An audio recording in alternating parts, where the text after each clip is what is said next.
Well. You're listening to Gloves Off with Professor Buitrón. Alright then, I may say words on point, straightforward. No jibber jabber, everybody forward. Issues, facts and solution. Get it at Gloves Off with Professor Buitrón. Alright, what other thing is a revolution? Get it on point with Professor Buitrón. Gloves Off, no nonsense issues, politics, community. A better men follow reader. Gloves Off, a revolutionary show with everything that you need to know. With Professor Buitrón. Watch ya!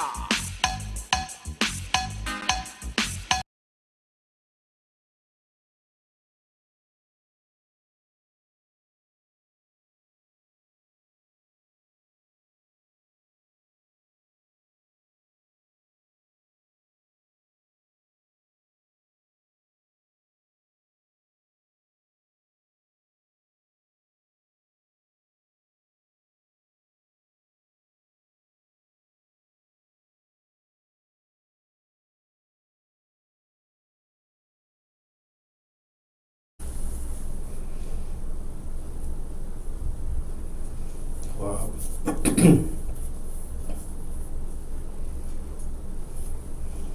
5, 4. We're back at you with Gloves Off. I'm Professor Buitrón. I'm here with one of our female entrepreneurs from Laredo, Bernadette May from OORAH Burgers. How we doing? OORAH, I'm doing great. Doing great? Thank you, yes. I'm glad you came, and I'm glad that you started that nice little truck, food truck that's out there. Let's touch base on how you start, where you're located, and all that good stuff. How I started, I've been practicing this because my best friend was like, okay, when you become famous and you start talking about your food truck, you better mention how you did it. So I'm probably gonna suck, but anyway, it was honestly, and it's the truth. I was, my dad has a friend that he had a food truck and he just didn't want it anymore. You know, he wanted to do something different, and I had always wanted to get into the food industry. But I never had the time, I guess. That's really my excuse. But I just didn't have the time to get into it. But this, you know, he said, you know what, do you want it? Do you want to take it over, you know, buy it off with me? And I said, let me think about it. You know, I took a shower, and when I was in the shower, I FaceTimed my best friend. I said, hey, like, and it was during COVID. It was about 2 months ago. Things were still going down, like, I was like, am I crazy for doing this, like during a pandemic or a scamdemic, whatever. But you know, I told her, hey, what do you think about a food truck? And she was like, go for it. She's like, yep, do it. She's like, I know you. She's like, you're very, you know, you say it's gonna work, it's gonna work. So I said, okay, cool. I hung up. I call my dad. I get out of the shower, and I tell my dad, you know what? Tell him that I want it. I'm gonna take over it. And we're like, okay, what are we gonna do? Like, what's gonna be our, you know, our niche? Like, tacos, burgers, what is it? At first it was gonna be tacos, and then we thought, you know, a few weeks later, we thought, you know, a lot of people do that already. A lot of people, especially in Laredo, you know, a lot of people do tacos, different types of tacos, so they say, which most of the time they're just the brisket tacos.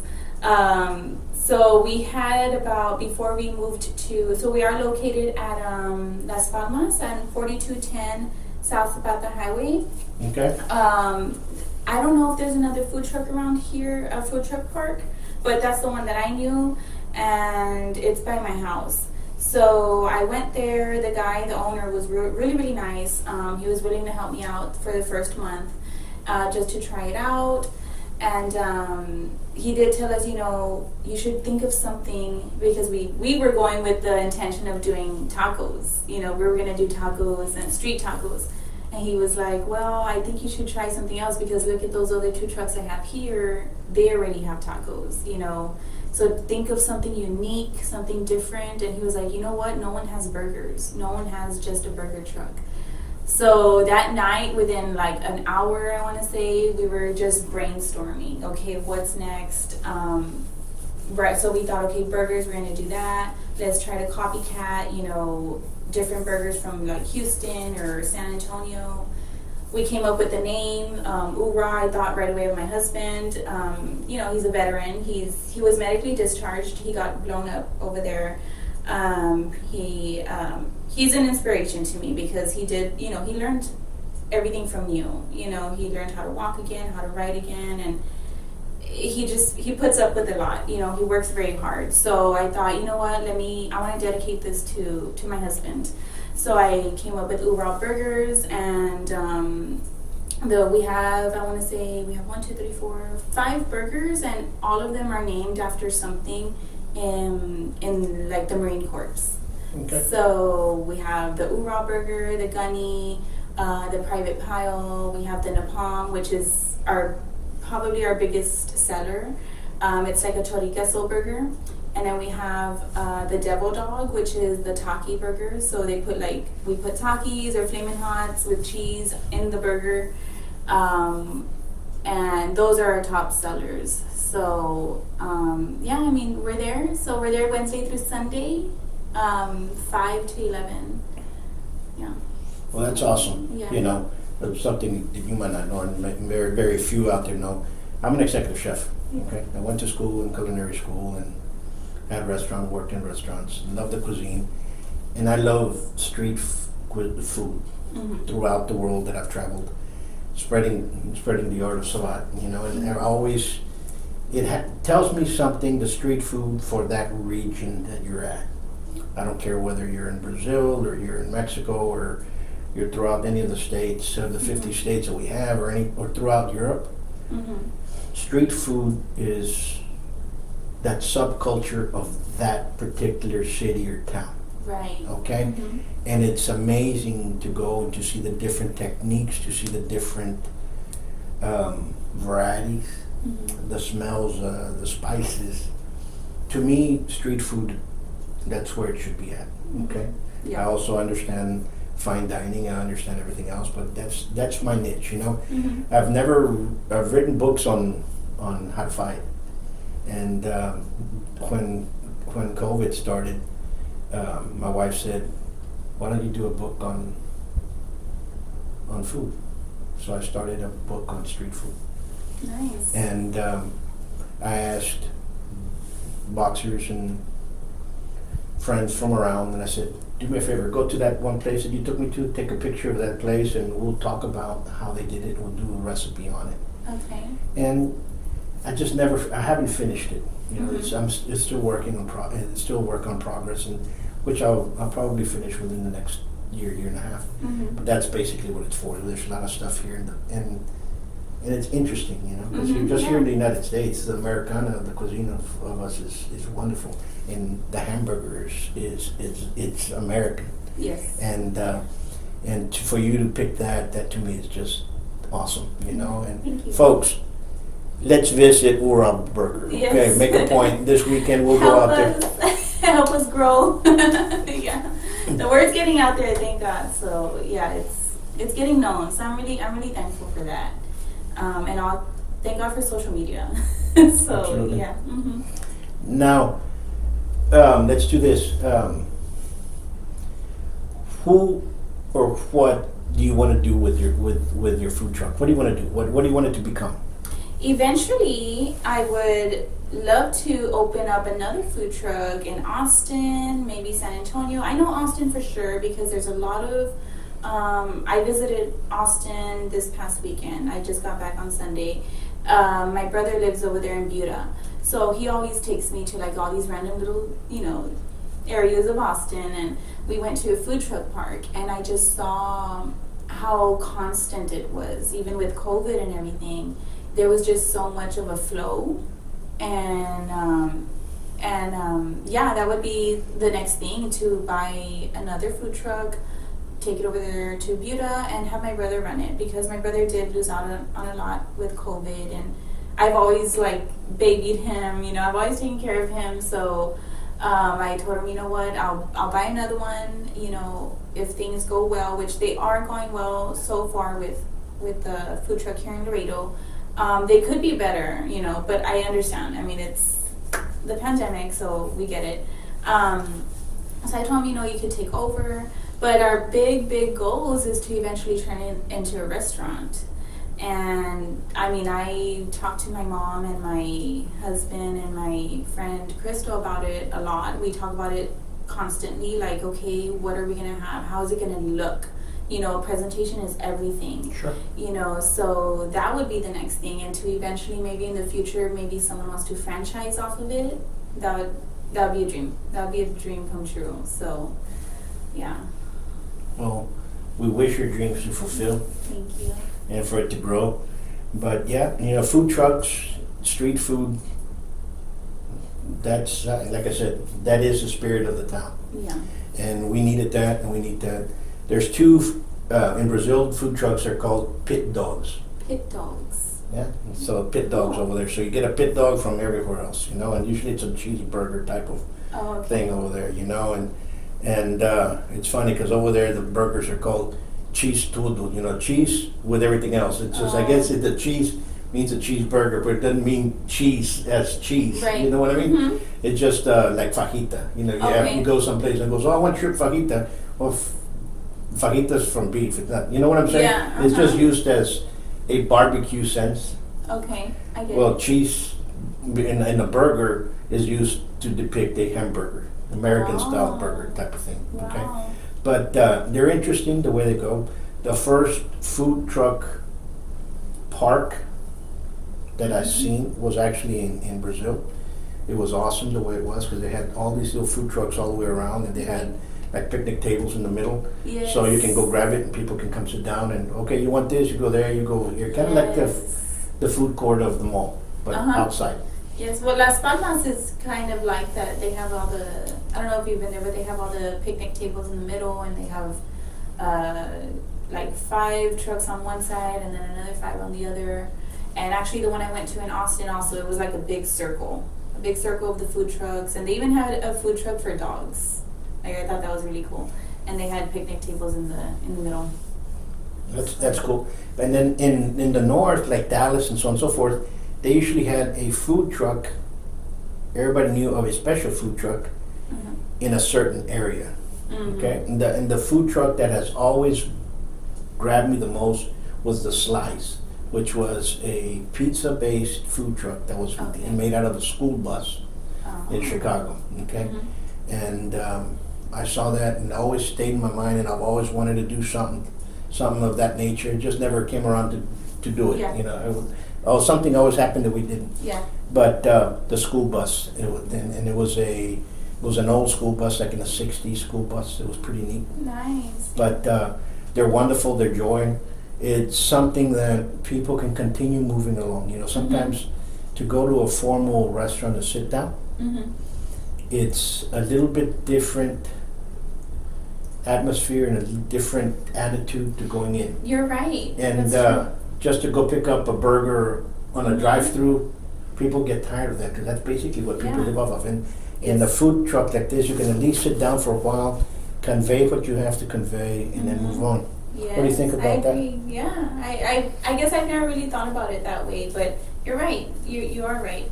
It is very different from a restaurant to a food truck atmosphere. I think I think in a food truck atmosphere you feel more at home, like in your backyard or something like that. Like, I think that's, now that you put it that way, yeah, I do agree with you.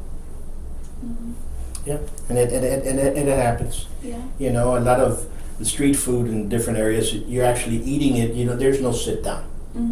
You know, you buy it right off there and you continue walking on your way, and that's always lived. You know, that's how the hot dog started. That's how the you know, stuff like that occurred in the beginning.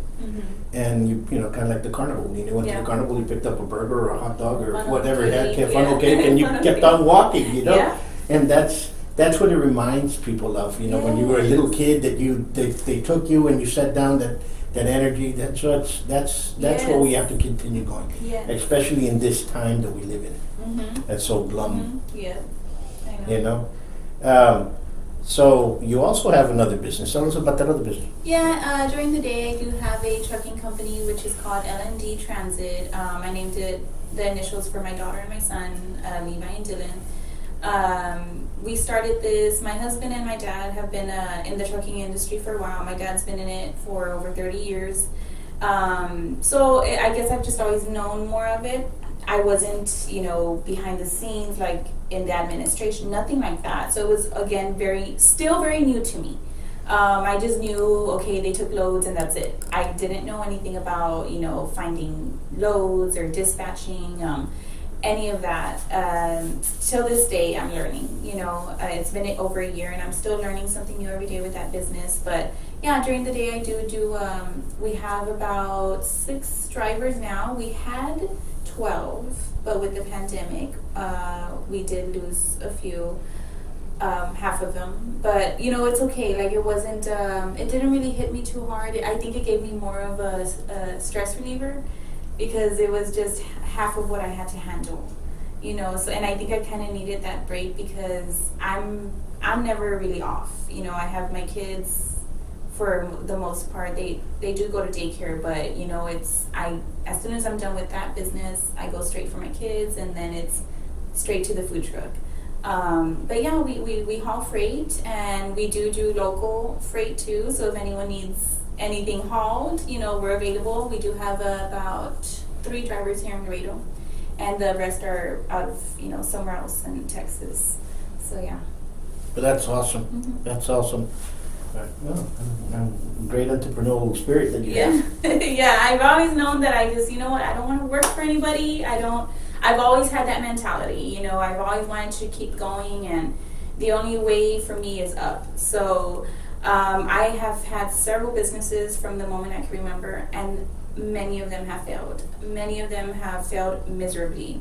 I've been in, I've put so much money into different businesses that I've lost a lot of money, but I've never let it bring me down. I've always just been like, okay, that didn't work, what's next? What is next for me? Because I want to leave something for my kids. I need to leave something for my family, and I owe a lot to my mom. My mom sacrificed a lot too. She got out of school when her dream was to become a nurse, and she wasn't able to do it because, she's one of those moms that she's very overprotective and very, I'm going to stop everything what I'm doing with my life because I want my kids to succeed, and I owe a lot to her. So I told her, you know what, Mom, go back to school. I told her, go back to school, don't worry about it. I'm going to take care of you. Go back to school. It's okay that you're a little older, but it's okay. Do what you want to do, follow your dreams. So, yeah. That's beautiful. Very courageous. Yes, thank you. And thank you for being that way. And you mentioned something there that you've made some money and you've lost money in some of investments. So much, yeah. And then it's part of, and you just have to go on. We've all been the same way. We make some bad business choices, and guess what? We go under and we lose some, but we continue moving forward. You said we learn by that and go forward. But COVID is a different story. Yes. They shut down our businesses, Yes. and we had nothing to do with it, and they're making a lot of small businesses suffer, their families, their employees suffer, and there's no care whatsoever. And you talk to the leaders, they're like, well, we have to do that for, and I'm like, no. I go, I understand the risks that we're at. Mm-hmm. I'm going to wear a mask if I'm going to go, and we're within social distancing Right. for those people out there Yes. that do not understand distance Yeah. and cannot view correctly. But in actuality, if I'm going to go to a small business, because right now all I do is support small businesses, small restaurants, small businesses, small And that's stores, great. We need and a lot of that's that. what it's going to be at. I don't go to Walmart. I don't go to HEB. I don't go to those stores and forget about it. You guys dampered us, and I'd rather go to the meat market and pay a little bit higher Right. Yes. price than go to HEB to get yelled at. Yeah. And you know what I'm saying? Yes. You're like, forget it. So what I'm getting at is we understand our risks and our investments, and if we make a poor decision that we go under, Right. we continue walking. But when you're forced to go under, that's a different story. We in Laredo, the community of Laredoans, we have to support one another and stop the hate towards small businesses. Yes. Folks, Yes. you all have to stop your hate to small businesses, because the small businesses are the ones that have always had your all's back. When funerals, you needed a plate sale, you needed jerseys, sponsorship for jerseys for the baseball, cheerleading, whatever team that was always there. Small businesses were the first ones that say, here's 500, here's 1,000, here's 200, here's what I can help. And they've always put their hands in their pockets, in their wallets, and pulled it out Right. Yep. to help out others. So please, right now is the time to help the small businesses over there. It really is, yes. And folks, please do me a favor. Go visit OORAH Burgers, okay, and have a burger, and tell her that you saw us here in Gloves Off, and move it Yes. forward. And if you have a small business, come tell your story, because our small businesses make up Laredo, and that's just the way it is. HEB does not. Walmart does not. Sam's does not. No. It's it's Reed's Meat Market that's been around for the longest time. It's Variety Meats that's been around a long Yep. time. Narvaez has been around a long time. Yeah. Don Pablo's restaurant. Everybody remembers Cotula restaurant, but they're no longer here. Oh, yeah. You know, everybody. Those are the same. Those are the businesses that people remember. There's a whole list, and I did not pick anyone for favorable or anything. Everybody's all special here. Yes. So I want to thank you for what you're doing. Yes. Best of luck. Thank you so much. Okay, and continue doing it, Yes, thank you so much. folks. Peace.